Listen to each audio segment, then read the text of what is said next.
शिवसेना अखंड महाराष्ट्राच्या मुख्यमंत्र्यांसोबत अखंड महाराष्ट्राच्या मुद्द्यावरून भाजपला कोंडीत पकडण्याची काँग्रेस राष्ट्रवादीची खेळी फसली।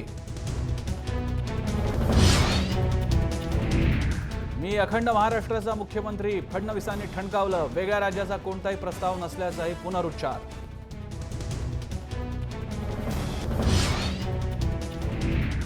वेगळ्या विदर्भाच्या घोषणा देणाऱ्या आमदारांचं निलंबन करा, महाराष्ट्र द्रोहाचा खटला भरा। शिवसेनेची विधान भवनाच्या पायऱ्यांवर घोषणाबाजी। वेगळा विदर्भ करून तरी काय तीर मारणार, आमदार बच्चू कडूंची विदर्भवाद्यांना चपराक। मुख्यमंत्र्यांसह मोठे मंत्री विदर्भातले असूनही विदर्भाचा विकास नाही, अशी ही टीका। मातोश्रीवरच्या बिझनेस रिलेशनमुळे रवींद्र वायकरांना अभय, संजय निरुपमांचा आरोप। तर क्लीन चिट देणाऱ्या मुख्यमंत्र्यांनी सभागृहाची माफी मागावी, निरुपमांची मागणी।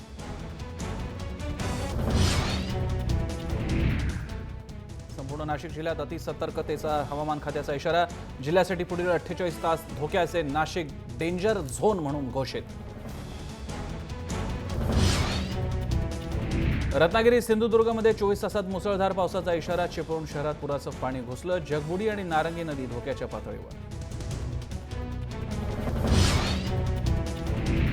मुसळधार पावसामुळे टाल्गो चाचणीच्या दिवशीच लेट, 13 तासात प्रवास पूर्ण करण्याचा प्रयत्न असफल। 2 तास उशिरानं मुंबईत दाखल।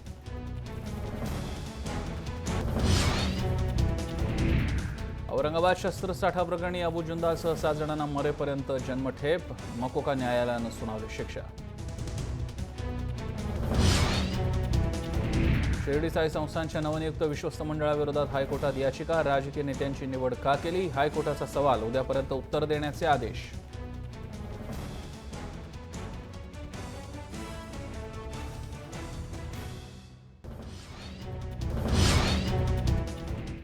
नमस्कार, मी प्रसन्न जोशी। लक्षवेधीच्या या खास चर्चेमध्ये आपल्या सगळ्यांचं स्वागत। गेले 2 दिवस विधिमंडळामध्ये मुद्दा गाजतोय संयुक्त महाराष्ट्राचा, महाराष्ट्राच्या विभाजनाचा, जय विदर्भाचा आणि त्या संदर्भानं होणाऱ्या राजकारणाचा। घटना इतक्या वेगानं घडत गेल्या की आज अखेर जे अशक्य, जे कधीही अपेक्षित नाही असं घडलं। काँग्रेस आणि शिवसेना एकत्र येऊन बोलले। माजी मुख्यमंत्री पृथ्वीराज चव्हाण आणि उद्धव ठाकरे यांच्यामध्ये बातचीत झाली आणि आगामी रणनीती ठरवणं अपेक्षित होतं। आणि त्याच वेळी दुसरीकडे मुख्यमंत्र्यांनी विधिमंडळात आज स्पष्टपणे जाहीर केलं की आपण अखंड महाराष्ट्राचेच मुख्यमंत्री आहोत, महाराष्ट्राच्या विभाजनाचा कोणताही प्रस्ताव सरकारसमोर नाही। आणि नेमकं मुख्यमंत्र्यांच्या या विधानानंतर शिवसेनेने जो काही काँग्रेस आणि राष्ट्रवादी सोबत पुढे जाण्याचा निर्णय घेतला होता, ठराव आणण्याचा निर्णय घेतला होता, तो बारगळला। एकनाथ शिंदेंनी तर प्रेस कॉन्फरन्सच घेतली आणि सरळ सरळ आमचं समाधान झालं असल्यामुळे आता ठरावाची काही गरजच नाही असं म्हटलेलं आहे। या सगळ्यामुळे काँग्रेस राष्ट्रवादीच्या खेळीला चपराक बसली आहे का? भाजपच्या एक प्रकारच्या दबावानं शिवसेना बॅकफुटवर गेली आहे का? आणि या निमित्तानं पुन्हा एकदा शहकाटशहाचं राजकारण पुन्हा वेगात आलं का? या मुद्द्यांसह अनेक मुद्द्यांबद्दल आपण बोलणार आहोत। आपल्यासोबत मान्यवर आहेत, माझ्यासोबत स्टुडिओमध्ये आहेत ज्येष्ठ राजकीय विश्लेषक हेमंत देसाई, त्यांचं स्वागत। त्यांच्या शेजारी बसलेले आहेत प्रताप थोरात। प्रताप थोरात हे स्तंभलेखक आहेत आणि राजकीय पत्रकार म्हणून सुद्धा अनेक वर्ष त्यांनी काम केलेलं आहे। बच्चू कडू आपल्यासोबत काहीच क्षणात आलेले दिसत आहेत। आपल्यासोबत प्रहार संघटनेचे आमदार आहेत, प्रहार संघटनेचे नेते आणि आमदार आहेत, त्यांचंही स्वागत। याशिवाय आपल्यासोबत असतील जय महाराष्ट्राचे व्यवस्थापकीय संपादक निलेश खरे आणि जय महाराष्ट्राचे मुख्य संपादक डॉक्टर समीरण वाळवेकर। डॉक्टर समीरण वाळवेकरांपासून सुरुवात करूया। समीरण, जर गेल्या 2 दिवसातल्या या घडामोडी पाहता नेमकं चाललंय काय? महाराष्ट्राची अस्मिता, वेगळा विदर्भ, भाजपने कोलांट उडी मारली का शिवसेना बॅकफुटवर गेली? नेमकं काय झालं? मला असं वाटतं सरळ सरळ शिवसेनेनी काँग्रेस एनसीपीला धोबी पछाड दिलेली असं म्हणावं लागेल। याचं कारण असं, एकाच वेळेला 3-4 गोष्टींचा विचार आपल्याला करायला लागेल आणि 4 मुद्द्यांवर आपल्याला ही चर्चा कुठेतरी कॉन्सन्ट्रेट करावी लागेल। मला असं वाटतं शिवसेनेची भूमिका ही सर्वात पहिल्यापासून ही संयुक्त महाराष्ट्राची हे जगजाहीर आहे। एनसीपीच्या बाबतीत बोलायचं झालं तर एनसीपी कायमच पहिल्यांदा या विषयावर नरोवा कुंजरोवा अशी राहिलेली आहे। याचं कारण एनसीपीचे नेते जे विदर्भातून आलेले आहेत ते विदर्भ वेगळा हवा या भूमिकेच्या बाजूनी असले तरी सुद्धा जाहीरपणे तसं बोलायला धजावत नव्हते। आणि इतर नेते हे महाराष्ट्राच्या एक संयुक्त महाराष्ट्राच्या बाजूनी जरी असले तरी पक्षाचे सर्वेसर्वा, एनसीपीचे सर्वेसर्वा जेव्हा असं विधान करतात की या पक्षाच्या भूमिकेवर पक्षाची भूमिका ही तिथल्या जनसामान्यांवर अवलंबून आहे, जनसामान्यांना ठरवू द्या काय करायचं ते, अशी विधानही या पक्षाच्या सर्व नेत्यांकडून झालेली आहेत। तेव्हा आज अगदी अखेरच्या क्षणाला म्हणजे इतका संपूर्ण दिवसभर गोंधळ चालू असून ज्या पद्धतीने शिवसेनेच्या मदतीने पृथ्वीराज चव्हाणांनी भाजप सरकारला आणि विशेषतः मुख्यमंत्र्यांना कोंडीत पकडायचा प्रयत्न केला, त्याच्या विरोधात जाऊन शिवसेनेनी आज असं सांगणं की आमचं समाधान झालंय, याचं कारण आज सभागृहामध्ये मुख्यमंत्र्यांनी भरपूर यथेच्छ समाचार सगळ्यांचा घेतलेला आहे. एनसीपीला तर टोले लागवलेले आहेत की आपलेच नेते प्रफुल्ल पटेल हे विदर्भाच्या बाजूने जाहीर बोलतात, माध्यमांच्या पुढे जातात, तेव्हा एनसीपीला बोलायचा अधिकार नाही, आम्ही तर जनतेच्या जोरावर निवडून आलेलो आहोत. मला असं वाटतं शिवसेनेनी थोडा सारासार विचार केलेला दिसतो. एक म्हणजे टायमिंग. आता ताबडतोब आपण जर टोकाची आणि विरोधाची भूमिका घेतली तर मग जनतेकडून आणि पक्षातल्या कार्यकर्त्यांकडून सुद्धा दबाव वाढेल की ती भूमिका नुसती विधिमंडळात घेऊन उपयोगी नाही, रस्त्यावरचा पक्ष म्हणून शिवसेना ओळखला जातो, त्या रस्त्यावर तुम्ही काय भूमिका घेणार, ती वेळ आता अजून उद्धव ठाकरेंना आलेली दिसत नाहीये. आणि दुसरं म्हणजे आपण या परिस्थितीमध्ये अप्रत्यक्षपणे का होईना पण काँग्रेसला आणि एनसीपीला पाठिंबा देतो आहोत. त्यांच्या ठरावावर आपली सही आणि मूळ मुद्दा हा शिवसेनेचा, हे काही शिवसेनेला रुचलेलं दिसत नाहीये, उद्धव ठाकरेंना रुचलेलं दिसत नाहीये. त्यामुळे कुठल्याही परिस्थितीत प्रत्यक्ष अप्रत्यक्षरित्या आम्हाला काँग्रेस एनसीपीची गरज नाही, हा सुद्धा एक संदेश या निमित्ताने शिवसेनेने दिलेला आहे. तेव्हा मला असं वाटतं आणखीन एक वाक्य एकनाथ शिंदेचं मगाच्या प्रेस कॉन्फरन्स मधलं लक्षात घेण्यासारखं आहे. ते प्रेस पुढे बोलताना एका बाजूला म्हणाले की आम्ही सही करणार नाही कारण हा मूळ मुद्दा शिवसेनेचाच आहे, मुख्यमंत्र्यांच्या विधानाने आमचं समाधान झालेलं आहे. पण त्याच्यानंतर 2 वाक्यांनीच त्यांचं पुढचं वाक्य असं होतं, असं असलं तरी संयुक्त महाराष्ट्राला तोडण्याचा प्रयत्न करणाऱ्यांना आम्ही आमच्या पद्धतीने उत्तर देऊ, धडा शिकवू. याच्यात सुद्धा लेकी बोले सुने लागे असा प्रकार जो असतो तो भाजपला एक चपराक होती, भाजपला एक संदेश होता की याच्यानंतर टोकाची वेळ झाली तर आम्ही टोकाची भूमिका घेऊ, असं सुद्धा वाक्य त्यांनी आज या प्रेस कॉन्फरन्समध्ये घेतलेलं आहे, उद्गारलेलं आहे. मला असं वाटतं या सगळ्यामध्ये शिवसेनेने आपला वर्चस्व कुठेतरी कायम ठेवायचा प्रयत्न केलाय. एकाच वेळेला काँग्रेसला धोबी पछाड दिलेली आहे. शेवटच्या मिनिटापर्यंत पृथ्वीराज चव्हाणांशी बोलणं उद्धव ठाकरेंनी चालू ठेवलं आणि अखेरच्या क्षणी निर्णय बदलल्याचं चित्र जे दिसतंय ते काँग्रेस एनसीपी बरोबर जायचं नाही, हा मूळ मुद्दा आमचा आहे आणि आम्ही कॉम्प्रोमाइज करणार नाही. पण ही वेळ आलेली नाहीये, हेच उद्धव ठाकरेंनी सांगितलेलं आहे. बच्चू कडूंकडे जाऊन मी परत एकदा स्टुडिओमध्ये येईन. बच्चू कडूजी, आज तुम्ही तर एकदमच वेगळी गुगली टाकली की शेवटी वेगळा विदर्भ होऊन सुद्धा काय तीर मारला जाणार आहे, आता असा काय वेगळा विकास होतोय. पण आता पुन्हा एकदा वेगळ्या विदर्भाचा मुद्दा थंड्या बसतात गेल्यासारखं दिसतंय. शिवसेना वेगळा मुद्दा आता झालेला आहे, त्यांचं म्हणणं की सगळे प्रश्न संपलेले आहेत. भाजप म्हणते आम्ही संयुक्त महाराष्ट्राचेच आहोत. आता तुमच्यासारख्या विदर्भातल्या एका नेत्याला काय वाटतंय? खरं तर शिवसेनेची भूमिका आपण जर पाहिली तर स्पष्ट नाही आहे. त्यांना पहिले सत्ता भोगाची आहे, मग हे प्रश्न निर्माण करायचे आहे. याच्यातून हे स्पष्ट होते का पहिले सत्ता भोगून घ्यायची जितकी भोगाची आहे तेवढी, आणि नंतर मग आपण काय करायचं ते करायचं, अशा प्रकारची भूमिका शिवसेनेची आहे. आता राहिला प्रश्न विदर्भाचा, मी सांगतोय महाराष्ट्राचे नाही अनेक राज्याचे अधिक किती काही तुकडे केले, तर मी नेहमी सांगतोय काय धोरणं बदलणार काय ते सांगा ना मला. धोरणं जर बदलत नसेल तर राज्य अधिक काय त्याच्यापेक्षा लहान केली तर फायदा काय होणार आहे. उद्या विदर्भाचं राज्य, आज आम्ही पाहतोय का मुख्यमंत्री विदर्भाचे, ऊर्जा मंत्री विदर्भाचे, कृषी मंत्री विदर्भाचे, वित्तमंत्री विदर्भाचे, आणि तरी आम्ही पाहतोय का आत्महत्या विदर्भाचेच आहे. काय बदल झाला का याच्यात? अरे संयुक्त महाराष्ट्रातून राज्य तुमच्या हाती असून सुद्धा 2 वर्षात तुम्ही काय पाहिजे ते करू शकले नाही. 10,000 कृषी पंपाचा अनुशेष फक्त एकट्या अमरावती जिल्ह्याचा आहे. तो 2 वर्षात साधा 1,000ने कमी झाला नाही. मग विदर्भ राज्य वेगळं करून काय आम्ही ते म्हटलं काय तीर मारणार तुम्ही याच्यापेक्षा? नाही, एकूण बच्चू कडूजी तुमचा हा मुद्दा लोकांपर्यंत जाऊ शकतो. तुम्ही म्हणताय तसं की शिवसेनेला प्रामुख्याने सत्ता भोगायची आहे. मी देसाईंकडे जातो. देसाईजी, शिवसेनेने खास करून आज कधी नव्हे ते एक वेगळं समीकरण बघायला मिळत होतं की काँग्रेस आणि शिवसेना एकत्र येऊन एखाद्या विषयावर बोलतायत. चर्चा इथपर्यंत बाजार गरम झाला होता गप्पांचा की प्रसंगी सरकार टॉपल होऊ शकतं आणि काँग्रेस राष्ट्रवादी महाराष्ट्राच्या मुद्द्यावरती शिवसेनेला समर्थन वगैरे देईल इथपर्यंत. आज आता हे काहीच होताना दिसत नाहीये. शिवसेनेची धरसोड जी गेल्या काही काळापासून चालू ती आतापर्यंत चालू राहील असं म्हणावं लागेल. नाही, मला असं वाटतं की शिवसेनेने धोबी पछाड केलेलं आहे, हे मला एवढंसं मान्य नाही आहे. बरं, एक तर लक्षात घ्या की 1985 साली वसंतदादांनी जे स्टेटमेंट केलं होतं तेव्हा काँग्रेस आणि काँग्रेसने शिवसेनेला, म्हणजे वसंतदादांनी शिवसेनेच्या हातात मुंबई महानगरपालिका दिली होती. त्याच्या अगोदर आपल्याला माहिती असेल की वसंतराव नाईकांच्या काळात शिवसेनेला वसंत सेना म्हटलं जातं. मग काँग्रेस आणि शिवसेना यांचं संबंध एकत्र येणं हे एकदम आश्चर्याची गोष्ट आहे असं नाही. पण मला असं वाटतं की अखंड महाराष्ट्राच्या बाजूनी मी आहे, मी अखंड महाराष्ट्राचा मुख्यमंत्री असं जेव्हा देवेंद्र फडणवीस म्हणतात तेव्हा त्याच्यामुळे समाधान झालं हे म्हणणं ही स्वतःची आणि लोकांची फसवणूक जी शिवसेनेने केली. शिवसेनेने केलेली. म्हणजे त्याच्या अगोदर नाना पटोलेंनी जे विधान केलं, जे विधेयक आणलं, त्या बाकी रावसाहेब दानवेंनी जी काही विधानं केली की योग्य वेळ त्यांनी सांगितली नाही केव्हा येणार ते. आणि मी अखंड महाराष्ट्राचा मुख्यमंत्री आहे हे शपथ घेतानाच, राज्य म्हणजे मुख्यमंत्री पदाची शपथ घेतानाच सगळ्या लोकांना माहिती आहे अखंड महाराष्ट्राचे ते मुख्यमंत्री आहेत. तेव्हा हे काही नवीन त्यांनी काही सांगितलंय का? याच्यामुळे हे सगळ्या लोकांची शिवसेनेने फसवणूक केलेली आहे. तुम्हाला जर याच्या संबंधित टोकाची भूमिका घ्यायची असेल तर हा इश्यू, कुठला इश्यू तुम्हाला महत्त्वाचा वाटतो? जैतापूरच्या इश्यूवरती तुम्ही टोकाची भूमिका घेत नाही, शेतकऱ्यांच्या आत्महत्येच्या याच्यावरती टोकाची भूमिका घेत नाही, बरं, यासारख्या भूमिकेमध्ये आर या पार अशी भूमिका घेत नाही. त्यामुळे देवेंद्र फडणवीस, माझ्या मते देवेंद्र फडणवीस यांनी आपली काय बाजी मारलेली. ते काय म्हणाले की म्हणजे तो मेरे प्रफुल्ल पटेल उनको जाके पूछो, दिवारचा त्यांनी डायलॉग मारला. आधी त्याला विचारा तुम्ही काय केलं होतं. तोच दिवारचा संवाद जर आपण पुढे नेला तर दिवारमध्ये शशी कपूर म्हणतो की मेरे पास माँ है, असं जर हे म्हणतील की मेरे पास नरेंद्र मोदी आणि अमित शहा आहे, त्यांचं संरक्षण असेपर्यंत फडणवीसांना काही काळजी नाही. याच्यामधनं काही प्रश्न सुटला का अखंड महाराष्ट्राचा किंवा विदर्भाचा? आता बच्चू कडूंनी जे सांगितलं ते अतिशय महत्वाचं आहे.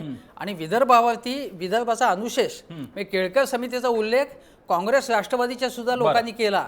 ते सुद्धा इतकी दुतोंडी भूमिका घेत आहेत. त्या केळकर अहवालावरती चर्चा होऊन दिली नाही गेल्या वेळी, आणि त्याच्या संबंधित ठोस निर्णय घेणं आवश्यक होतं, ते घेतलं नाही. एक गंमत त्यामुळे दिसून येत आहे माझ्यामध्ये सर्वपक्षीय फसवणूक चाललेली आहे. आणि खास करून तुमची फसवणुकीचा शब्द फार महत्वाचा आहे थोरात सर. त्याचं कारण असं, ज्या काँग्रेसने तेलंगणासाठी तुम्ही शेवटी एवढं त्रास जाऊन हिंसाचार झाल्यानंतर तुम्ही मान्यता दिली, तुमच्याच राज्यात इतरांचे विभाजन झाली होती. राष्ट्रवादी काँग्रेस ज्या शरद पवारांनी वेळोवेळी स्थानिक जनतेची मागणी असेल तर विभाजनाला काहीच हरकत नाही असं म्हटलेलं आहे, त्यांनीच शिवसेनेला सोबत घेऊन काहीतरी वेगळा मुद्दा मांडण्याचा प्रयत्न करावा. हे मुळातच फसलेली राजकारण होतं, म्हणजे फसलेली लढाईच लढत होते.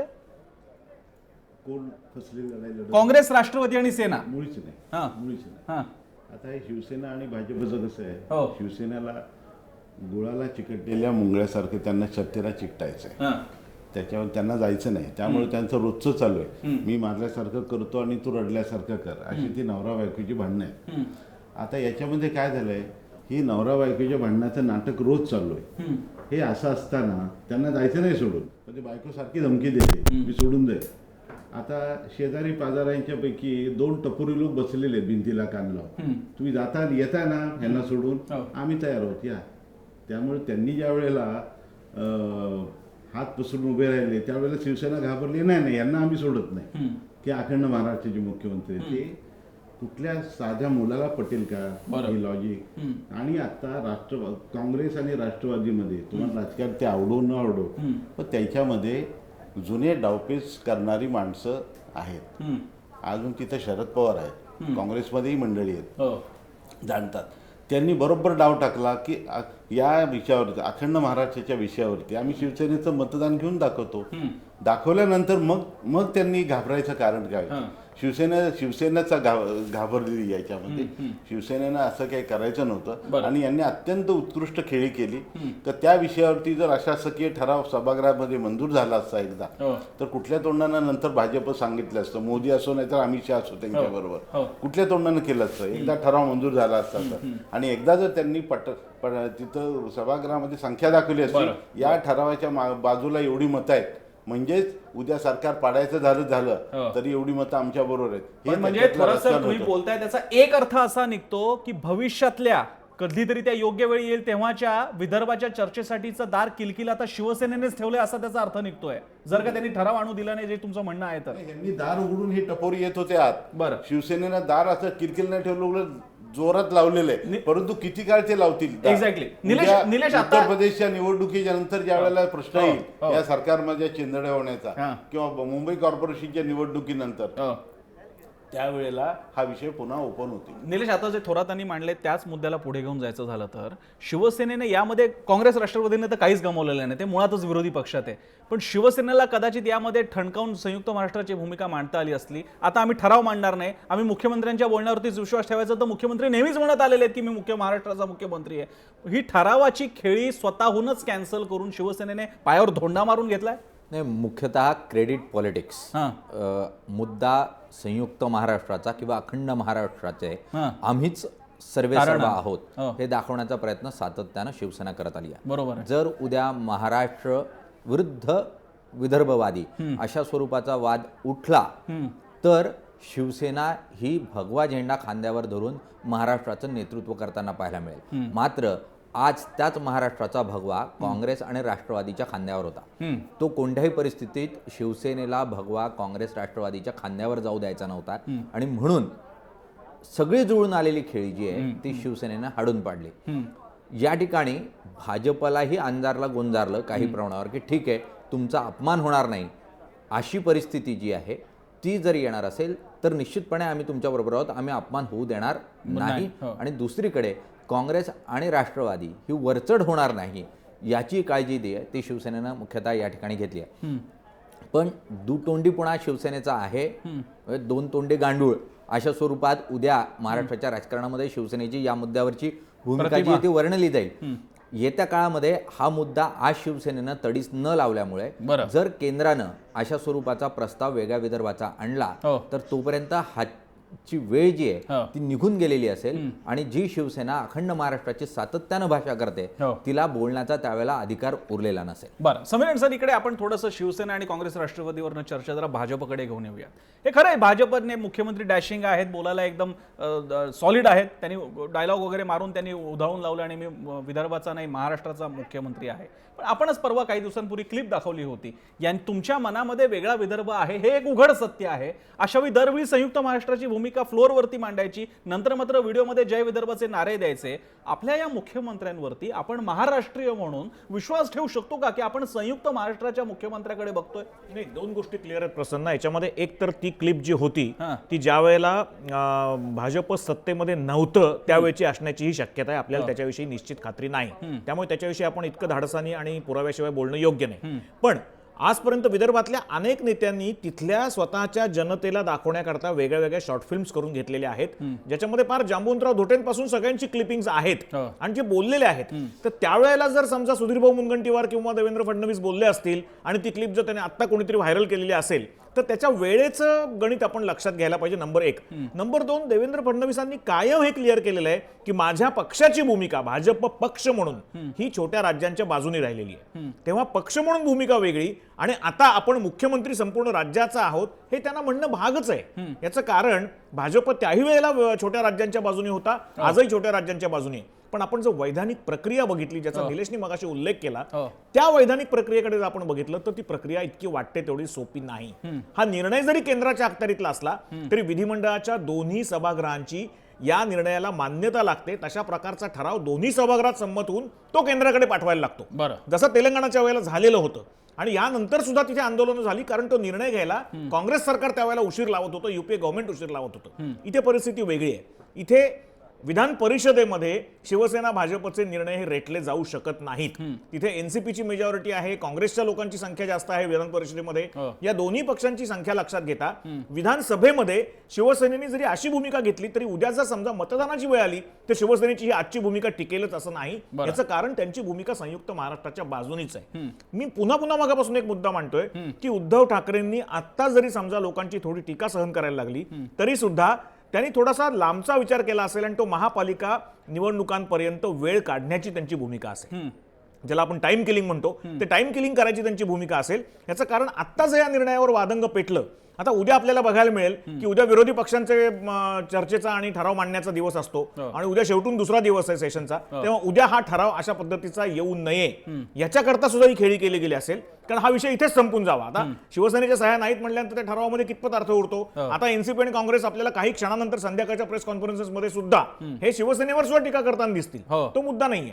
पण देवेंद्र फडणवीस मुख्यमंत्री म्हणून सभागृहात मांडत असलेली भूमिका ही राज्याचा मुख्यमंत्री म्हणून मांडणं त्यांना भाग आहे, आणि पक्षाची भूमिका म्हणून इतरत्र जाहीर कुठेही बोलताना त्यांना छोट्या राज्यांची भूमिका मांडणं भाग आहे. हे दोन्ही बाजू जरी लॉजिकल असलं तरी शिवसेनेला हा मधला वेळ आहे, हा त्रासदायक होणार आहे जनतेला पटवून सांगण्याकरता की आम्हाला कुठल्या कारणाकरता त्याच्यावर सह्या नाही कराव्या लागल्या किंवा आम्ही केल्या नाहीत, आणि आमची भूमिका ही संयुक्त महाराष्ट्राच्या बाजूनीच आहे, आणि वेळ पडली तर आम्ही टोकाला जाऊन त्यात निर्णय घेऊ. सरकारमध्ये बाहेर पडायचा निर्णय घ्यायला लागला तरी 72 हे सांगायची वेळ अजून काही महिने लांब आहे असं मला वाटतं. बच्चू कडूंकडे जाण्यापूर्वी निलेशला बहुधा काही मगाशी बोलायचं होतं. मुख्यतः जो सुरुवातीला मुद्दा निघाला की मुख्यमंत्री जर म्हणत असतील की मी अखंड महाराष्ट्राचा मुख्यमंत्री आहे आणि पक्षाची भूमिका वेगळी असेल, अगोदरची जी क्लिप होती ती इतिहासातली आहे, इतिहास जो आहे तो वर्तमानाबरोबर भविष्याकडे घेऊन जाणारा असतो, आणि त्यामुळे तुम्ही जर असं म्हणाल की तो इतिहास जो आहे तो इतिहास जमा झाला तर तो भाजपचा इतिहास आहे, तुम्ही वर्तमानात ती भूमिका घेतलेली आहे, आणि भाजपची जर भूमिका असेल तर तुम्ही सरकार भाजपचं आहे, तुमची भूमिका कशी बदलेल? तुम्ही सरकार म्हणून आणि पक्ष म्हणून भूमिका एकच असेल, तुम्ही त्याच भाजपच्या आमदार म्हणून या सभागृहामध्ये निवडून आलेले आहात, त्याच पक्षाच्या तिकिटावर तुम्ही इथपर्यंत जनतेची मतं मागितलेली आहे, आणि आता पक्षाची भूमिका वेगळी आणि सरकार म्हणून आमची भूमिका वेगळी असं म्हणण्याचा अधिकार तो या सरकारला तो कोणता? हा मूळ प्रश्न या ठिकाणी निर्माण होतो. मी बच्चू कडूंकडे जातो. बच्चू कडूजी एक विदर्भातला आमदार म्हणून भाजपची स्वतः छोट्या राज्यांची आणि महाराष्ट्रात पर्यायानं विदर्भाची भूमिका त्यांनी काही लपून पण नाही ठेवलेली. अशावेळी तुमच्यासारख्या माणसाची आता आज अपेक्षा खरंच उरली आहे का, खास करून तुमचा विदर्भाचा मुख्यमंत्री असताना, की वेगळं विदर्भ राज्य व्हावं? कारण भाजप सोडून द्या, पण तुमच्यासारख्या एका अपक्ष आमदाराची काय भूमिका आहे? भूमिका आमची स्पष्ट आहे. लक्षात घ्या का एका इकडे मुख्यमंत्री महोदय सुधीरजी मुनगंटीवार अनुशेषाबाबत बोलत होते. जेव्हा ते विरोधात होते तेव्हा सातत्यानं त्यांच्या तोंडातून विदर्भाचा अनुशेष निघत होता. मग विदर्भाचा जलसंपदाचा अनुशेष असेल, रोजगाराचा असेल, उद्योगाचा असेल, आरोग्याचा असणार. मग माझा असा प्रश्न आहे का याच्यातलं राजकारण काय असणार, शिवसेना कुठं आहे, भाजप कुठं आहे, कोणाला काय फायदा होणार हा नंतरचा भाग आहे. पण जनतेचा विचार तुम्ही करताय का नाही करत, या 2 वर्षात तुम्ही किती टक्के अनुशेष कमी केला ते सांगितलं पाहिजे. जलसंपदाचा अनुशेष कमी केला का? 371 कलम 2 सारखं धारधार शस्त्र राज्य घटनेनं आम्हाला दिल्यानंतर नाही पण बच्चू कडूजी आम्हाला हे सांगा, जेव्हा भाजप, ऐका ना बच्चू कडूजी, आम्हाला हे सांगा, ज्यावेळी मुख्यमंत्री असं विधिमंडळात म्हणतात मी संयुक्त महाराष्ट्राचा मुख्यमंत्री आहे, त्यावेळी ते विदर्भाच्या त्या जनतेवर ज्यांनी आस लावून ठेवलेली आहे, आणि विदर्भावाले भाजपवाले म्हणतात की 44 आमदार आमचे विदर्भासाठी म्हणून निवडून देण्यात आलेले आहेत, त्या जनतेला ते फसवतात का? तुमच्यासारख्या विदर्भातल्या नागरिकाला हे वाटतं का? आणि शब्द जरी त्यांनी म्हणत असं ना संयुक्त महाराष्ट्राचे आहे, पण वस्तुस्थिती 2 वर्षात फसवलंच आहे. 2 वर्षात जे विदर्भाच्या वाट्याला यायला पाहिजे ते आलं नाही, आणि म्हणून बोलणं जरी आम्ही पाहतोय का ते बोलले काय याच्यापेक्षा केलं काय ते तपासून पहा ना. बरं, केलं काय बरं. आणि आता आपण हे जर म्हटलंय, मी मगा म्हटलंय विदर्भ राज्य जरी वेगळं झाली तर कापसाचे भाव बदलणार का हो? आज कापसाचे भाव 4160 आहे, विदर्भ वेगळा केला 7000 देणार का तुम्ही? याच्यात काही फरक पडणार आहे का? धोरणं तसेच राहणार असन तर असे 100 तुकडे केले तर फायदा होणार नाही. म्हणून मुख्यमंत्री महोदयांना माझा सवाल आहे का तुम्ही जे अनुशेषाबाबत बोलत होते त्याचा 1% जरी अनुशेष पूर्ण केला तरी विदर्भाची जनता तुमच्यावर विश्वास ठेवून कुठेतरी समोरचं पाऊल उचलेल आणि आपल्याला आशीर्वाद देईल. बरं, मी पुन्हा एकदा स्टुडिओमध्ये येतो. मी हेमंत देसाईंकडे जाईन. देसाईजी, मी बच्चू कडूनच होता तो जरा त्यांना बहुधा, पण मी तुम्हाला वेगळ्या प्रकारे तोच प्रश्न विचारतोय. जे मुख्यमंत्री आणि जो भाजप विदर्भासाठी म्हणून आम्हाचे 44 आमदार निवडून आले असे कालही आमच्याकडे आमदार त्यांचे म्हणत होते. आज जर का मुख्यमंत्री पर्यायाने भाजपचा नेता म्हणत असेल की मी संयुक्त महाराष्ट्राचा मुख्यमंत्री आहे, तर विदर्भाच्या वेगळ्या विदर्भाची आस बाळगणाऱ्या भाजपच्या बाजूने असणाऱ्या जनतेचा तो विश्वासघात आहे का? विश्वासघात आहेच तो, पण एक तर समजून घेतलं पाहिजे की त्यांना राजकीय वास्तव माहिती आहे. आज मुख्यमंत्री म्हणाले की हे दोन्ही पक्षांचं सरकार आहे, त्यामुळे अखंड महाराष्ट्रवादी भूमिका ही सरकारची आहे. याचा दुसरा अर्थ असा की जो बोलले नाही तो पक्षाची भूमिका आमची आहे की स्वतंत्र विदर्भवादी आहे, आमची स्वतःची आहे. मी अखंड महाराष्ट्राचा मुख्यमंत्री आहे याचा दुसरा अर्थ असा, व्यत्यास असा की देवेंद्र फडणवीस हे विदर्भवादी आहेत, पण मुख्यमंत्री म्हणून मी अखंड महाराष्ट्रवादी आहे भूमिका. आता हे तांत्रिकदृष्ट्या सगळं ठीक आहे, पण तुम्ही जाहीरनाम्यामध्ये मुदत घालून दिलेली नव्हती की इतक्या काळामध्ये आम्ही हे करू. पण तुम्हीच काँग्रेसनी जेव्हा आंध्र आणि तेलंगणा ही राज्य काँग्रेसच्या काळामध्ये झाली तेव्हा काँग्रेसवरती वेगवेगळ्या प्रकारे टीका करण्यामध्ये भारतीय जनता पक्ष होता. जे म्हणतात की आम्ही छोट्या राज्यांना आमचं समर्थन आहे, पण तेलंगणबाबत आणि आंध्रबाबत मात्र भारतीय जनता पक्षाची भूमिका तशी नव्हती. काँग्रेसला कोंडीत पकडण्याचा त्यांचा प्रयत्न होता. आता जर बघितलं आपण की आता जर स्वतंत्र विदर्भवादी भूमिका जर घेतली आता, तर याचा अर्थ असा होईल की विश्वासघात झाला तरी यांना अखंड महाराष्ट्राचा मुख्यमंत्री म्हणून जो काही अख्खा दबदबा असतो अखंड महाराष्ट्राचा, ज्यामध्ये मुंबई शहर आहे, ते व्हायला देवेंद्र फडणवीसांना आवडेल. आणि आता फडणवीसांना अडचणीत फक्त शिवसेना आणत नाही, त्यांना नितीन गडकरी सो अडचणीत आणतायत. म्हणजे नारायण राणे हे एकदम बोलायला लागले. नारायण राणे नितीन गडकरींचे संबंध चांगले आहेत, नाना पाटोळे हे नितीन गडकरींच्या जवळचे आहेत. तेव्हा अचानकपणे असं ते विधेयक कसं आलं, अचानकपणे त्या विधेयकाचं एक साधं विधेयक त्याच्याबाबत त्याचा इश्यू करावा असं नारायण राणेंना का वाटलं. आणि याचा अर्थ असा आहे की देवेंद्र फडणवीसांना अडचणीत आणण्याचा प्रयत्न शिवसेना, काँग्रेस, राष्ट्रवादी नाही, भारतीय जनता पक्षाच्या अंतर्गत सुद्धा चालू आहे. आणि हे त्यांना पुरेपूर माहिती आहे. आणि म्हणून त्यांनी अखंड महाराष्ट्रवादी भूमिका घेऊन एक प्रकारे, कारण उद्धव ठाकरे सुद्धा त्यांच्याबद्दल सतत चांगलं बोलतात फडणवीसांबद्दल, एक प्रकारे त्या दोघांचं एकमत झालेले व्यक्तिगत. आणि नितीन गडकरी असो किंवा आता त्यांना उद्धवजींना प्रश्न विचारण्यात आला की राष्ट्रवादी किंवा शरद पवारांचं मार्गदर्शन तुम्ही घेता का, तेव्हा त्यांनी मार्गदर्शन किंवा त्यांचा फोन येत नाही, मार्गदर्शन घेत नाही असं स्पष्ट सांगितलं. म्हणजे आता काही जणांना असं वाटलं असेल जे की आता याच्या पुढच्या काळात काँग्रेस, राष्ट्रवादी आणि शिवसेना हे जशी गैर काँग्रेसवादी आघाडी जशी असायची तशी गैर भाजपवादी आघाडी येऊन महाराष्ट्राच्या राजकारणामध्ये एकदम बदल होईल का, असे जे पतंग उडवले जात होते त्याला काही अर्थ आहे असं मला वाटत नाही. थोराजी, इथे देसाईंमधला बोलण्याचा एक मुद्दा होता की मुख्यमंत्र्यांनी उद्धव ठाकरेंप्रमाणेच भाषा केली संयुक्त महाराष्ट्रवादी. ठीक आहे, हा एक भाग झाला, त्यांनी शह दिला भाजपमधल्या त्यांच्या विरोधकांना. पण उद्या जर का जाऊन दानवेंनी म्हणा, गडकरींनी म्हणा, गडकरी तर केंद्रात आहे, त्यांनी उद्या म्हटलं पण विदर्भाची एक मागणी आहे, वेगळ्या विदर्भाची, तर तोंडावर पडण्याचा धोका परत आहेच की भाजपमधल्या नेत्यांना, खास करून देवेंद्र फडणवीसांना.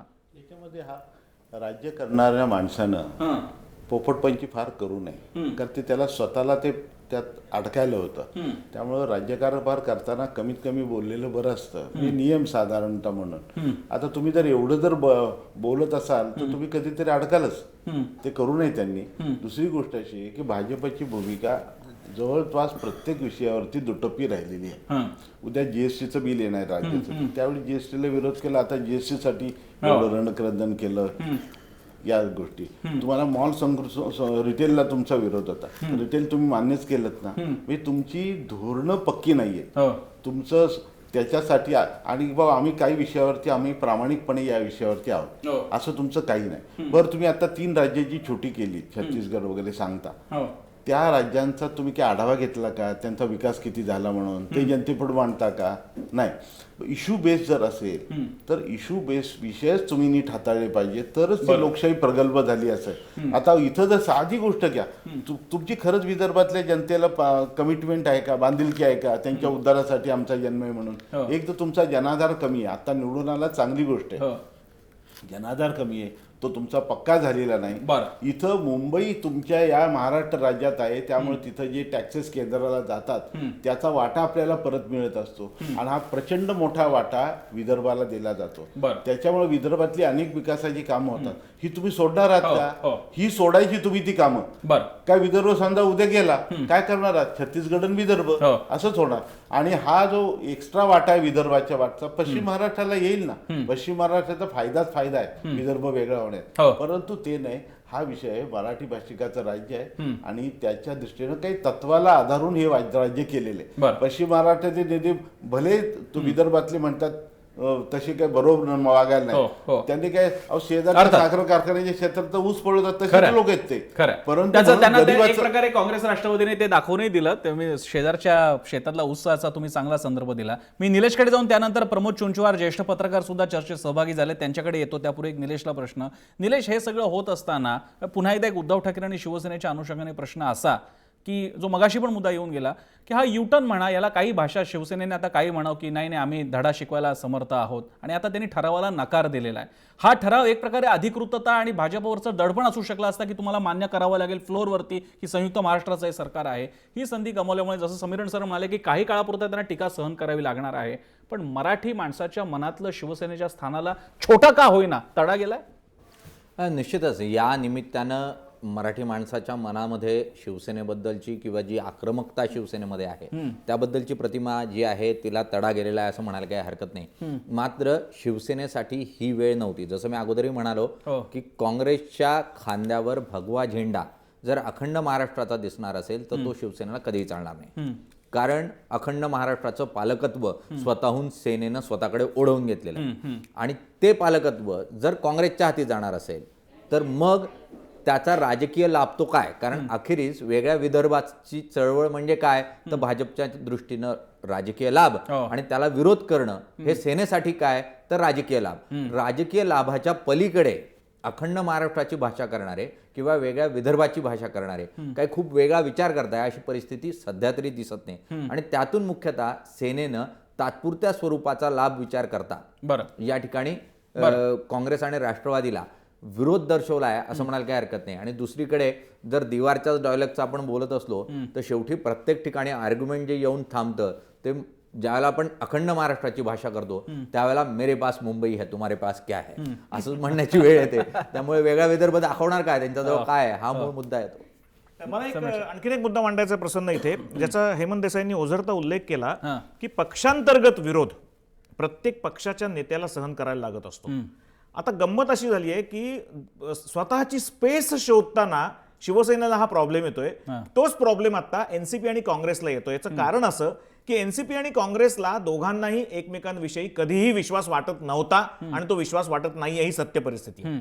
या दोन्ही पक्षांनी या अशा एका मुद्द्यावर एकत्र येताना सुद्धा या दोन्ही पक्षातल्या नेत्यांना एकमेकांच्या विषयी विश्वास वाटत नाही की उद्या जर समजा शिवसेना स्वतःच्या बळावर सत्तेत येत असेल तर बाहेरून किंवा आतून किंवा कशाही प्रकारचा पाठिंबा द्यायची वेळ आली तर एनसीपी पाठिंबा देणारच नाही अशी शाश्वती काँग्रेसला वाटत नाही आणि काँग्रेस पाठिंबा देणार नाही अशी शाश्वती एनसीपीला वाटत नाही. मुळात शिवसेनेला या सगळ्यांपेक्षा कोणालाही न बरोबर घेता स्वतःच्या जीवावर या राज्यामध्ये स्वतःचं अस्तित्व आणि भगवा फडकवायचा आहे हे सत्य काही लपून राहिलेलं नाही की तेच बीजेपी विषयी पण आहे. 100% भाजप हा त्यांचा नारा आहे. म्हणजे शिवसेना आणि भाजप हे दोनच पक्ष सध्या स्वतःच्या जीवावर पूर्ण सत्तेत येण्याची भाषा करतायत, स्वप्न बघतायत, जे स्वप्न सुद्धा काँग्रेस आणि एनसीपी आता बघू शकत नाहीत अशी परिस्थिती आहे. मग अशा वेळेला काय होतं या दोघांमधली कधीतरी फूट करण्याकरता किंवा त्यांच्या विचारांमध्ये तेढ निर्माण करण्याकरता असा एक मुद्दा मध्ये सामायिक टाकला जातो की ज्याच्यावर ते म्हणतात ना धरलं तर चावतंय आणि सोडलं तर पळतंय. म्हणजे धड शिवसेनेला जाहीरपणे म्हणताही येत नाहीये की आता आम्हाला पूर्णपणे संयुक्त महाराष्ट्राचा हा मुद्दा आमचा आहे, एनसीपी आणि काँग्रेस कोण आम्हाला सांगणार आहे. आणि धड त्यांना भले एक युतीचा म्हणून जो काही धर्म आहे जो अटलजी कायम म्हणायचे राजधर्म असं ते म्हणायचे तसं युतीचा धर्म म्हणून त्यांना शिवसेनेला मनात नसताना सुद्धा किंवा दुसऱ्या कुठल्या दडपणांमुळे किंवा सत्ता सोडायची नसल्यामुळे आता मुख्यमंत्र्यांना इनडायरेक्टली सपोर्टच करावं लागतंय असं चित्र आहे. चुंचुवारांकडे जाऊयात. मी देसाई सर येतो आपल्याकडे. चुंचुवारजी तुम्ही तिकडे आहात सध्या. या मधल्या काही काळामध्ये एकनाथ शिंदेच्या प्रेस कॉन्फरन्स नंतर सत्तेच्या कॉरिडॉर्समध्ये काय चर्चा सुरू आहे, तुमच्या कानावर काय येत आहे? नाही, एकूणच हा जो विषय आहे शिवसेनेला माहिती आहे की याच्यावर जी आक्रमक भूमिका घ्यायचं झालं तर सत्तेवरचं पाणी सोडावं लागणार आहे. बरोबर आहे. कारण जर शिवसेनेचा खरोखरच विदर्भाला विरोध असेल तर भाजपने लोकसभेची निवडणूक विदर्भाच्या मुद्द्यावर लढली. बरोबर आहे. आणि त्यांनी बहुमत मिळवलं. त्या सरकारमध्ये शिवसेना सत्तेत सहभागी झालेली आहे केंद्रामध्ये. एक मंत्रीपद जी शिवसेना विदर्भाच्या मुद्द्यावरून केंद्रातलं सोडू शकत नाही ती राज्यातला सत्तेचा एवढा मोठा हिस्सा सोडू शकणार नाही. आणि अखंड महाराष्ट्राचा जर ठराव विधानसभेत आला उद्या आणि शिवसेनेने त्याच्या बाजूने मतदान करणं म्हणजे बहुमताने तो ठराव पारित होणं आहे आणि तो अप्रत्यक्षपणे सरकारवरचा अविश्वास ठराव असेल आणि त्यानंतर सरकारला राजीनामा द्यावा लागेल. सध्या सत्ता हातात असण्यासाठी हपापलेले जे सत्ताधारी पक्ष आहेत त्यांना मुंबई आणि राज्यातल्या अनेक ज्या निवडणुका आहेत तोंडावर ते पाहता सत्ता हातातून सोडणं परवडणार नाही. उलट या सत्तेतून आपले पाय मजबूत करणं हे त्यांना अधिक फायद्याचं आहे. म्हणून अखंड महाराष्ट्र किंवा विदर्भ या दोन्ही वादातून शिवसेनेने आपलं अंग सध्या तरी बाहेर काढलेलं आहे आणि फक्त लोकांपर्यंत हा मेसेज द्यायचा आंदोलन करून की आम्ही अखंड महाराष्ट्राच्या बाजूने आहे. पण जेव्हा ठाम भूमिका किंवा काही त्याग करण्याची किंमत येते शिवसेनेला, शिवसेना म्हणते की आम्ही कुठलीही किंमत मोजायला तयार आहे. माझं शिवसेनेला एवढंच आव्हान आहे की त्यांनी सत्तेची किंमत मोजावं आणि अखंड महाराष्ट्राच्या मुद्द्यावरून सरकारवर बाहेर पडून दाखवावं. ते शिवसेना कधीही करणार नाही. आणि फक्त विधानसभेत जेव्हा प्रत्यक्ष मतदान करायची वेळ आली, जेव्हा काँग्रेसने त्यांना साथ मागितली तेव्हा मात्र शिवसेनेने माघार घेतली असं दिसतंय. त्यामुळे एकूण काँग्रेस अपयशी ठरली, काँग्रेसचा बॉम्ब फुसका ठरला भाजप आणि शिवसेनेमध्ये ही एक चर्चा आहे आणि दुसरीकडे शिवसेना पण दबाव टाकण्यात अपयशी ठरली अशी दुसरी चर्चा. प्रसन्न, मला एक मुद्दा फक्त इथे मांडायचा आहे. समजा, म्हणजे मला हेमंतरावना पण याच्याविषयी विचारायचं आहे, त्यांनाही आणखीन काही बोलायचं आहे ते बोलतीलच त्याच्यावर. हे जर समजा उलटं झालं असतं, म्हणजे जर काँग्रेसने आणि एनसीपीनी पुढाकार घेऊन अशा प्रकारचा ठराव मांडायचा पुढे आणला नसता आणि हे जर समजा इतर कुठल्या पक्षाने आणला असता, काँग्रेस इतर पक्षाने आणला असता, तशी काही शक्यता आपल्या इथे दिसत नाहीये, पण कल्पना करून बघा काही अपक्ष आमदारांनी समजा एकत्र येऊन असा ठराव मांडला असता की जे संयुक्त महाराष्ट्राच्या बाजूने आहेत, तर शिवसेना त्यांना पाठिंबा देऊ शकली असती का त्या परिस्थितीमध्ये? हा एक चर्चेचा विषय आहे. आणि आता श्रेयवादाच्या लढाईमध्ये जसं निलेशने उल्लेख केला की आपल्या खांद्यावरचा भगवा कुठल्याही परिस्थितीमध्ये संयुक्त महाराष्ट्राच्या एकत्र असण्याचा मुद्दा हा काँग्रेस आणि एनसीपीच्या खांद्यावर त्यांना ठेवायचा नाहीये, शिवसेनेला, उद्धव ठाकरेंना. त्याच्यामुळे नरोवा कुंजरोवा भूमिका आता काही काळ करता ते जर घेत असतील तर जनमताच्या दृष्टीने, जे निलेश म्हटला ते मला मान्य आहे की जनमताच्या दृष्टीने तो एक पाऊल मागे जाण्याचा प्रकार ठरेल. त्याचं कारण सामान्य माणसाला संसदीय खेळ्या कळत नाहीत, सामान्य माणसाला कुठल्या कारणामुळे सरकार पडतंय कळत नाही, सामान्य माणसाला बजेट मांडलं गेल्यानंतर त्या बजेटच्या वर जर समजा अविश्वासाचा प्रस्ताव किंवा एकमत कमी झालं तर सरकार पडू शकतं, याचा वैधानिक अर्थ काय हे सामान्य माणसाला कळत नाही. सामान्य माणसाला काय कळतं? आज इथे एकत्र महाराष्ट्राचा मुद्दा मांडणार होते हे दोन पक्ष, त्याला शिवसेनेने पाठिंबा द्यायला पाहिजे होता. सत्ता आली काय नाही गेली काय, महाराष्ट्र एकच राहायला पाहिजे याच्याकरता शिवसेनेने टोकाची भूमिका घ्यायला पाहिजे होती. आणि त्या अर्थाने शिवसेना आज बॅकफूटवर जाणं हे सामान्य माणसाला आवडणारं नाही. कदाचित ज्याचा आपण 2 दिवसापूर्वीपर्यंत चर्चा करत होतो त्या मनसे सारख्या त्यांच्या कौटुंबिक जवळ असलेल्या नेत्यांच्या पक्षाला सुद्धा याच्यावर आपलं जाहीर मत व्यक्त करायला लागेल आणि आज किंवा उद्या त्या पक्षाचं मत आपल्याला ऐकू येईल. म्हणजे जनसामान्यांमध्ये सुद्धा भावना हीच असेल की हीच निकराची लढाई सुरू करण्याचा हा पॉईंट होता. हा पॉईंट शिवसेनेने घालवला. देसाईजी, मला असं वाटतं की तुम्ही जे म्हणालात की अपक्ष किंवा छोटे पक्ष, एक तर आपल्याकडे आता छोटे पक्ष कमी आहेत महाराष्ट्रामध्ये, तेव्हा त्यांनी जर ठराव मांडला असता तर शिवसेनेने पाठिंबा दिला असता का? तर मला वाटतं की दिला नसता. आपण अखंड महाराष्ट्राचा पूर्णपणे जो काही ब्रँड आहे, जो काही सगळं जे काही आपण दुकान हा शब्द नाही वापरणार, पण जे काही मार्केट आहे ते माझं मार्केट आहे. हा, कारण शिवसेना स्वतःहून आज महाराष्ट्रामध्ये काही परिवर्तन मोठं आणतंय अशातला भाग नाही. शिवसेनेचं राजकारण हे भावनात्मकच पहिल्यापासून आहे, अगदी बाळासाहेब ठाकरे यांच्यापासून. आणि शिवसेना हा पक्ष त्यांच्या काळापासून आयत्या वेळी शेपूट घालण्याबद्दल प्रसिद्ध आहे. त्यामुळे शिवसेनेने आत्ता शेपूट घातला. ते एकनाथ शिंदे यांनी राजीनामा देऊ केला होता. काय केलं त्याचा? देवेंद्र फडणवीसांनी चेष्टा केली त्या राजीनाम्याची, पुन्हा परत घेतला, पुन्हा तिथे गेले ते त्याच्यामध्ये. हे एकनाथ शिंदे कुठे जाणार होते सरकारमध्ये जाण्यापूर्वी हे याची चर्चा होती. शिवसेनेने त्याच्याबद्दल सांगू द्या. मला दुसरा एक महत्त्वाचा मुद्दा मांडायचा की काँग्रेसने जेव्हा विदर्भाला वेगळं होऊन दिलं नाही, याचं कारण विदर्भामध्ये काँग्रेसची पाळंमुळं घट्ट होती आणि त्या पाठिंब्यावरती महाराष्ट्रामधली सत्ता काँग्रेसला स्वतःमध्ये ठेवायची होती. त्यामुळे एकीकडे यशवंतरावांनी असं म्हटलं की भावनात्मक ऐक्य या महाराष्ट्रात आणण्याची गरज आहे, हा त्यांचा आग्रह होता. ते भावनात्मक ऐक्य आणण्याच्या दृष्टीने त्यांनी पावलं टाकली, पण त्यानंतरच्या काळात ज्या पद्धतीची पावलं पडायला पाहिजे होती ती पडली नाहीत आणि त्यामुळे अनुशेष वाढला. आता भारतीय जनता पक्षाला 44 मला वाटतं जागा विदर्भामध्ये आहेत. जर तुम्ही म्हणाल, पहिला जो प्रश्न विचारला होता की विदर्भाच्या लोकांना दगाबाजी वाटणार नाही का, तर दगाबाजी जरी वाटली तरी त्या ताकदीवरती महाराष्ट्राची सत्ता, म्हणजे महाराष्ट्रामध्ये सगळ्यात जास्त ताकद आज भारतीय जनता पक्षाची विदर्भामध्ये आहे. उद्या विदर्भच वेगळा झाला तर महाराष्ट्रातलं भाजपवर सुद्धा कमकुवत होतं. म्हणजे जे आपण राजकारण जे करतो त्याचा उपयोग झाल्यावरती त्याच्याकडे विस्मरण त्याचं होणं हे साहजिक आहे. राजकारणामध्ये असंच होत असतं. आणि त्यामुळे भारतीय जनता पक्ष आता त्यांनी अखंड महाराष्ट्रवादीची भूमिका घेतलेली, त्याच्या पुढे जाऊन सुद्धा त्यांनी ही योग्य वेळ म्हटलं तर योग्य वेळ केव्हा येणार ते सांगितलेलं नाहीये. आणि छोट्या राज्यांचं जर तुम्हाला समर्थन आहे तुमचं असं वाटतं तर त्या दिशेने आता निदान काही पावलं विदर्भाच्या निर्मितीसाठी काही पावलं का नाही टाकत तुम्ही, छोटी पावलं? पण ते आता मार्गच बंद झालेला आहे. म्हणजे महाराष्ट्रापुरता तो मार्गच बंद आहे, कारण हे म्हणतात आम्ही संयुक्त महाराष्ट्रवादी सरकार. त्यांनी असं म्हटलंय की सरकारची भूमिका अशी आहे, भारतीय जनता पक्ष छोट्या राज्यांचा समर्थक आहे आणि हे केंद्राच्या याच्यामध्ये आहे. आता तुम्ही अनेक प्रश्न ऐका असं आहे की कोणत्याही राजकीय पक्षाची अंतिम परिणती ही सत्ता असेल तर सत्ता वेगळी आणि पक्ष वेगळा हे कसं असू शकेल? कारण पक्षाची अंतिम परिणती सत्तेतलीच असते, त्यामुळे माझी धोरणं ही पक्षाची धोरणं सत्तेत राबवायची असतात म्हणून सत्ता हवी असते. मी देवेंद्रजींचं आर्ग्युमेंट तसं होतं हे मी तुम्हाला सांगतोय. मी असं म्हणतोय तुम्हाला की ते म्हणतात की केंद्र सरकार तो निर्णय घेणार आहे, आम्हाला नकोय असं ते म्हणत नाहीये. देवेंद्र फडणवीस स्वतःला हवा आहे, पण ते केंद्र सरकारच्या अधीन आहे आता केंद्र सरकार याच्या संबंधी ऐका, याच्या संबंधी केंद्र सरकारने काही पावलं टाकावी म्हणून तुम्ही काही प्रेशर आणू शकता का नाही? तुम्ही प्रेशर आणलंय का? तुम्ही काय केले या संबंधी? 2 वर्ष झाली. हा प्रश्न विदर्भातले लोक विचारल्याशिवाय राहणार नाही. बरं, मी निलेशकडे जातो आणि त्यानंतर प्रताप थोरात, चुंचुवार आणि समीरण सरांकडे. निलेश, आता पुढचा प्रश्न आहे गुरुवारी आता हा जो काही सो कॉल्ड ठराव आहे तो येणार की नाही आपल्याला कल्पना नाहीये, पण आता अजूनही काँग्रेस राष्ट्रवादीकडची पॉईंट घेण्याची अजूनही तो त्यांचा जो बेनिफिट आहे तो गेलेला नाहीये. जर का शिवसेना या ठराव सामील झाली नाही, जे आज एकनाथ शिंदे म्हणतायत, तरी सुद्धा शिवसेना तोंडावर आपटणार आहे. कारण शेवटी तुम्ही जर का ज्या बाजूनेच आहात तर ऍबस्टंट राहण्याचं कारण काय? शिवसेनेची गुरुवारी पुन्हा एकदा दुसरी कसोटी लागणार आहे? नाही, मुख्यतः आज ज्या स्वरूपामध्ये काँग्रेस आणि राष्ट्रवादीची फजिती झालेली आहे, कारण पूर्णतः पाठिंबा असल्याशिवाय असं कोणताही प्रस्ताव विधिमंडळामध्ये घेऊन जाणं काँग्रेस राष्ट्रवादीला अडचणीचं आहे.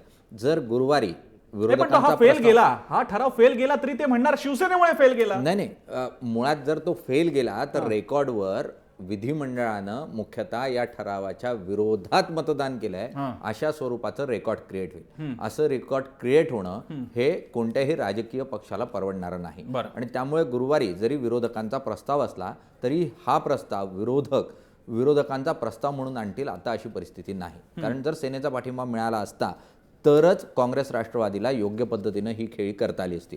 त्यामुळे अर्धी अपूर्ण खेळी आता पुढच्या 2 दिवसात पुन्हा काँग्रेस करेल अशी परिस्थिती दिसत नाही. फक्त शिवसेनेला अडचणीत आणणं इतक्यापुरती ही खेळी मर्यादित असू शकत नाही, कारण त्याचे दूरगामी परिणाम महाराष्ट्राच्या राजकारणावरचे असतील. त्यामुळे आता अशी घोडचूक पुन्हा काँग्रेस करेल असं सध्या तरी या अधिवेशनापुरतं दिसत नाही. बरं, मी पुन्हा एकदा स्टुडिओमध्ये येण्यापूर्वी चुंचुवारांची एक प्रश्न मगाशी येऊन गेला, तो मुद्दाहून तुम्हाला परत विचारतोय, कारण विदर्भाशी तशी आपली नाळ पण आहे आणि आपल्याला राजकारण तिथलं कळत आहे. एक मुद्दा सारखा उपस्थित राहतोय.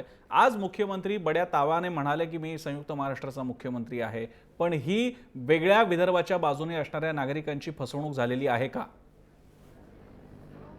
नक्कीच विदर्भातल्या जनतेचं हे आग्रही म्हणणं आहे आणि गेल्या काही दिवसापासून विदर्भामध्ये आंदोलने सुरू आहे. मोबाईल हँग आंदोलन असेल, गडकरींच्या वाड्यासमोर 9 ऑगस्टला विदर्भातले लोक धरणे देणार आहेत की तुम्ही विदर्भाच्या मागणीवरून सत्तेत आलेला आहात, तर मग वेगळा विदर्भ कधी करणार आहात? जो देसाई साहेबांनी प्रश्न मांडला तोच की त्याच्या दृष्टीने जर आम्हाला जेवायला मिळणार असेल तर ताट वाटे भांडी काहीतरी धुतली गेलेली, भाजी कापताय असं चित्र तर निर्माण झालं पाहिजे. असं कुठेही दिसत नाही. त्यामुळे विदर्भ एकीकडे अखंड महाराष्ट्र म्हणणाऱ्या जे भावना आहेत ती जनता एकीकडे नाराज आहे आणि दुसरीकडे जी विदर्भवादी जनता आहे ती भाजपवर आता याच्यासाठी त्यांची नाराजी वाढत आहे की त्या दृष्टीने भाजपच्या वतीने कुठलीही पावलं उचलताना दिसत नाही. त्यामुळे भविष्यामध्ये भाजपवर हा दबाव नक्की वाढेल की त्यांना काहीतरी सकारात्मक संकेत या दृष्टीने द्यावे लागतील. बरं, ते कदाचित मुंबई महापालिकेच्या निवडणुकीनंतर तशा आशयाचे संकेत दिलेले आपल्याला बघायला मिळतील. समीरण सर, इकडे एक मुद्दा थोरातांकडे जाण्यापूर्वी जो देसाईंनी पण मगाशी मुद्दा मांडला की शिवसेना नेहमी शेपूट घालते किंवा बॅकफुटवर जाते. अगदी अशा एक्झिट पॉईंट्स, सत्तेतले एक्झिट पॉईंट्स अगदी सत्तेच्या सुरुवातीपासून आले. तुम्हाला पहिल्यांदा विरोधी पक्षात गेला, ते सोडून तुम्ही सत्तेमध्ये आला. नंतर एकनाथ शिंदेने राजीनामा दिला, तो मागे घेतला. गेल्या 2 महिन्यामध्ये अशा अनेक घटना झाल्या की आम्ही या मुद्द्यावरनं बाहेर पडू, त्या मुद्द्यावरती पाठिंबा मागे घेऊ. प्रत्येक ठिकाणी शिवसेनेने युटर्न घेतलेले आहेत. शिवसेना मराठी माणसाला गृहीत धरते? मला असं वाटतं की आत्ता काही काळ सत्तेत राहणं हे त्यांच्या अस्तित्वाच्या दृष्टीने अत्यंत गरजेची गोष्ट आहे. म्हणजे शिवसेनेच्या बाजूनी आपण त्यांच्या अँगलनी जर विचार करायचा झाला तर आता त्यांना गमवण्यासारखं खूप काही आहे, पण कमवण्यासारखं आता काही नाहीये. म्हणजे आता ते जर क्षणात दिल्लीतल्या मंत्र्याला राजीनामा द्यायला लावू शकतात, इथे सगळ्या मंत्र्यांना राजीनामा द्यायला लावू शकतात आणि बाहेरून सरकारला पाठिंबा देऊ शकतात. पण यांनी ते अचीव काय करणार आहेत? असं असतं, पक्ष चालवताना बऱ्याच गोष्टींची रसद असते, बऱ्याच गोष्टींचं सपोर्टिंग फोर्सेस असतात की जो पक्ष चालवायला उपयोगी पडतात. त्याच्यामध्ये मग आर्थिक नाड्या असतात, त्याच्यामध्ये राजकीय नाड्या असतात.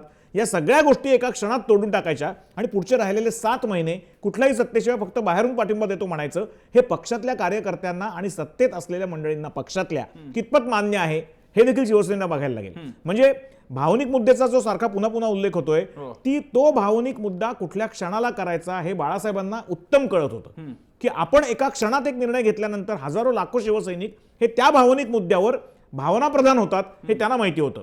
पण आता भावनाप्रधान होण्याची कारणं ही जास्त व्यावहारिक आहेत असं मला वाटतं. हा व्यवहार जर बघायचा असेल, जर महापालिका इलेक्शन पर्यंत तो व्यवहार टिकवायचा असेल आणि त्यातून काहीतरी आहे तो आता सत्तेचा लाभ उठवायचा असेल तर आता विरोधात जाण्यात अर्थ नाही, असंच मला वाटतं उद्धव ठाकरेंचं मत असावं. मी थोडासा एक वेगळा मुद्दा महापालिका निवडणुकीच्या दृष्टीने, तुम्हाला जे म्हणायचं असेल ते बोलाच तुम्ही. जे आता समीरण सरांनी सांगितलंय, शिवसेनेचे हे सारखे सारखे घेण्यात आलेले युटर्न आणि आता सगळ्यात मोठा युटर्न म्हणजे संयुक्त महाराष्ट्राच्या ठरावाबाबतीतला हा एक मोठा मुद्दा काँग्रेस राष्ट्रवादी आगामी निवडणुकीत करू शकेल. नक्की करेल ना. काँग्रेसची किंवा राष्ट्रवादीचं ही टॅक्टिकल ते पुढेच गेलेले, टॅक्टिकली त्यांना यश मिळालेलं आहे असं Tactically माझं- मिळालेलंच आहे हो, यश. यश मिळालेले, ते हारलेले नाही. पण त्यांना गुरुवारी तो मुद्दा आणून काय करायचं गरज नाही. त्यांनी लक्षात आणलं की या मुद्द्यावरती शिवसेना बरोबर आलेली नव्हती कधी. हा विषय झाला, त्यांनी हा मेसेज पोहोचला लोकांपर्यंत. मेसेज पोटला, हा एक झाला. बरं काय, नाहीतरी ते फुटपाथवरतीच आहेत दोन्ही पक्ष, त्यांना काय गमवण्यासारखं सत्तेतल्या पक्षांना असतं. दुसरी गोष्ट, शिवसेनेला नंतर कधी कळेल महाग झालेले हे, त्यांना काय विदर्भ वेगळा करायचा का नुसता? गुजराती राज्यातले पंतप्रधान, गुजराती राज्यातले राष्ट्रीय पक्षाचे त्यांचे सत्ताधारी पक्षाचे अध्यक्ष, अहो मुंबई यांना मुळातली वेगळी काढण्याच्यासाठीची सगळी खटपट असते. त्यावेळेला मग शिवसेनेला कळेल की या विषयावरती आपण ज्या वेळेला धरसोड वृत्ती केली आणि उद्या जर मुंबई छोटं राज्य दिल्लीसारखं किंवा केंद्रशासित प्रदेश, त्याचा तुम्हाला मुख्यमंत्री जर गुजराती झालेली दिसला ना, आणि त्यावेळेला शिवसेना काय असेल मुंबईमध्ये, त्यावेळेला ते कळेल. याचे दूरगामी परिणाम असतात. या आत्ताच्या फक्त विक्टरीबद्दल बोलायचं नाही. काँग्रेस आणि राष्ट्रवादीनं आता टॅक्टिकली त्यांना स्कोर केला पॉईंट. तो शिवसेनेला धरसोड राजकारण करता येणार नाही. रोज भांडायचं मुख्यमंत्री चांगले आणि तुमच्या बाळासाहेबांच्या वेळेला ते त्यांचा विषय घेत नव्हते. तुम्ही नामांतराचा विषय घ्या मराठवाड्याचा, त्यांनी नामांतराच्या बद्दल जी काय बाजू होती ती तशीच घेतली. शरद पवारांच्या सारखा नेता सुद्धा तिथे अडचणीत आला आणि त्यांना मराठवाड्यामध्ये काँग्रेसला त्यावेळेला जागा गमवाव्या लागल्या होत्या, शिवसेनेला त्या जागा आल्या. ही पायाभरणी होती. लोकांना दरवेळीला फसवून असं राजकारण करता येत नसतं. लोकांची मेमरी सुद्धा शॉर्ट आहे असं वगैरे म्हणणं ते नाही. चॅनेल्स असतात, परफॉर्मन्स असतात, तो विषय पेटतात ठेवतात. हा सुद्धा तुम्हाला काय त्याच्यातनं पळून नाही जाता येणार. त्याच्यामुळे मुंबई वेगळी करण्याचा डाव बऱ्याच वर्षापासून असतो तो. त्याच्यामध्ये शिवसेना गेल्यानंतर त्याची शिवसेनेला जबाबदारी झटकता येणार नाही. नाही. आणि आणखीन एक मुद्दा आहे प्रसन्न, की माध्यमांना दुटप्पी वगैरे नंतर म्हणण्यात काही, किंवा माध्यमांना बाणगुळं वगैरे अग्रलेखांमधून म्हणण्यात काही पॉईंट नाही. याचं कारण असं की माध्यमही शेवटी तुम्ही राज्यकर्ते जे काही करतायत त्याचं रिफ्लेक्शन किंवा त्याचं प्रतिबिंब आमच्या बातम्यांमधून आम्ही दाखवतो. माझा मुद्दा एवढाच आहे की एक स्पष्ट भूमिका घ्या. भूमिका घेतली तर ती निभावून न्या आणि तो संदेश लोकांपर्यंत पोहोचवा. प्रत्यक्षातली भूमिका ही संयुक्त महाराष्ट्राची आहे हे सगळ्या जगाला माहिती आहे आणि त्याचं श्रेय पहिल्यापासून शिवसेनेकडे जातं. पहिल्यापासून ती भूमिका आहे, पण तिला तडीला लावण्याकरता, तडीस नेण्याकरता म्हणून जे काही संसदीय आयुध वापरायला लागतात त्याच्यात जर शिवसेना कमी पडत असेल आणि काहीही संबंध नसताना जर काँग्रेस एनसीपी अशी एखादी छोटी खेळी करून काही बाजी मारून जात असेल तर ते शिवसेनेला शोभणारं नाही. शिवसेनेला आपला अजेंडा पुढे रेटण्याकरता जनमानसामध्ये जे आतापर्यंत बिंबलेलं चित्र आहे बाळासाहेबांच्या काळातलं, की शिवसेना ही कायम अग्रभागी राहिलेली आहे. म्हणजे संयुक्त महाराष्ट्राच्या काळात प्रबोधनकारांची भूमिका त्या लढ्याच्या वेळेला जी होती तीच भूमिका शिवसेनेची आज आहे. हे जर शिवसेनेला दाखवायचं असेल तर शिवसेनेला प्रखरपणे या लढ्याचं नेतृत्व करताना ओपनली उतरलं पाहिजे. सत्तेत राहणं म्हणजे फक्त मंत्रिपदी असणं नाही, बाहेरून पाठिंबा देण्यासारखे अनेक आयुध असतात. पण एक खणखणीत आणि ठोस भूमिका घेऊन जर शिवसेना यात उतरली तर मला वाटतं येणाऱ्या महापालिका निवडणुकांना आणि पुढच्या विधानसभा निवडणुकांना शिवसेना झालंय असं की एका प्रसिद्ध व्यंगचित्रात दाखवलेलं आहे की तो नेता म्हणतो आमची अतिशय स्पष्ट आणि ठाम भूमिका आहे की आम्ही कोणतीच भूमिका घेणार नाही. तसं सध्या शिवसेनेचं झालंय की काय, जो तुम्ही मागणी करताय. निलेशकडे मला मुद्दा, निलेश आपण शिवसेना आणि भाजपबद्दल बोललो, हा जो गेल्या काही दिवसातला गेम प्लॅन बघायला मिळाला, ठराव वगैरे हा काँग्रेस राष्ट्रवादीने घडवून आणला, याच्या मागचे चाणक्य कोण होते, याचे बेनिफिट कोणाला मिळाले की नाही, यामध्ये काँग्रेस राष्ट्रवादीमध्ये या निमित्तानं का होईना एक नवा सुसंवाद तयार होण्याची प्रक्रिया तुला दिसते का? नाही, काँग्रेस आणि राष्ट्रवादीतला संवादाचा जो मूळ दुवा असतो तो सत्ता असतो. जर भाजपचं सरकार कोसळणार असेल, अडचणीत येणार असेल आणि आपली सत्ता येऊ शकणार असेल तर त्यांच्यातला संवाद हा नेहमीच चालू असतो आणि त्यामुळे तात्पुरत्या स्वरूपातला हा संवाद आहे, वाद हा कायम राहणार आहे. पण आजची जी खेळी आहे यामागे मुख्यतः पृथ्वीराज चव्हाण जे गेली 10 वर्ष केंद्रीय राजकारणामध्ये होते, राज्याचे मुख्यमंत्री राहिले आणि त्यानंतर ते आत्ता विरोधी पक्षाचे नेते म्हणून पण नाही पण निश्चितच माजी मुख्यमंत्री म्हणून कार्यरत आहे. त्यांच्या माध्यमातून ही खेळी आखण्यात आली होती की अखंड महाराष्ट्राचा प्रस्ताव जो आहे तो विधानसभेत आणला जावा आणि यातून भाजपला अडचणीत आणलं जावं. त्या प्रयत्नामध्ये जसं थोरात सर पण म्हटले, निश्चितपणे काँग्रेस राष्ट्रवादीला यश आलेलं आहे.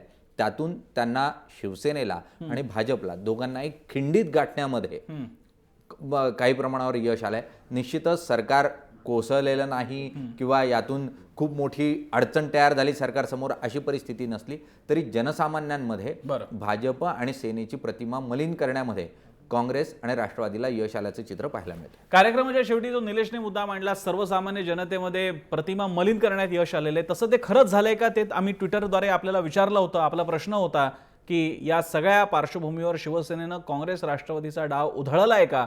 त्याला तुम्ही काय उत्तर दिलेलं आहे तुम्ही आमच्या स्क्रीनवरती पाहू शकता, आपल्या स्क्रीनवरती पाहू शकता.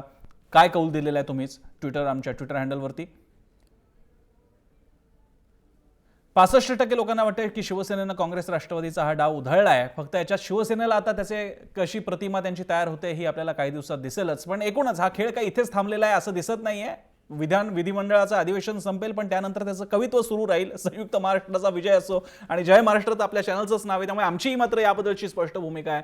महाराष्ट्र संयुक्तच होता, तो निर्माण संयुक्त झाला आणि तो संयुक्तच राहिला पाहिजे. राजकारण त्याच्या जागी असावं. कार्यक्रमाच्या शेवटी या चर्चेसाठी आपल्याला हेमंत देसाई, प्रताप थोरात, बच्चू कडू, त्याचप्रमाणे चुंचुवारांनी सुद्धा आपल्याला वेळ दिला. सगळ्यांचे आभार. चर्चेमध्ये इथे थांबूयात. पाहत राहा जय महाराष्ट्र.